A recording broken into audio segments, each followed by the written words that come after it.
ছবি মোবাইলে ছবি শুধু দেখতে পাচ্ছেন দর্শক, দেখে গাড়িটি শাহবাগে অবস্থান করার সাথে সাথেই কিন্তু যে এখানকার যে সকল লোকজন আছেন তারা কিন্তু তারা করতেছে এবং গাড়ি তারা সাইড করে নিচ্ছে এবং গাড়ির ভিতরে যে সকল মানুষজন আছে আমরা একটু কথা বলার চেষ্টা করব। তারা মূলত কোথা থেকে আসছে? আপনি কোথা থেকে আসছেন? ময়মনসিংহে। ওকে দর্শক, আমরা একটু কথা বলার চেষ্টা করব ভিতরে যে সকল মানুষ আছে।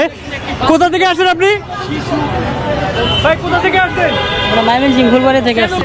তারা ময়মনসিংহ থেকে আসার পরপরেই ঢাকা শাহবাগে অবস্থান করার সাথে সাথেই কিন্তু এই গাড়িটিকে থামিয়ে দিয়েছে এখানকার যে সকল মানুষজন রয়েছে এবং দেখতেই পাচ্ছেন দর্শক, গাড়িটি ইতিমধ্যে থামিয়ে দেওয়া হয়েছে এবং একটু আমরা জানার চেষ্টা করব মূলত এই গাড়ির ভিতরে কারা আছে।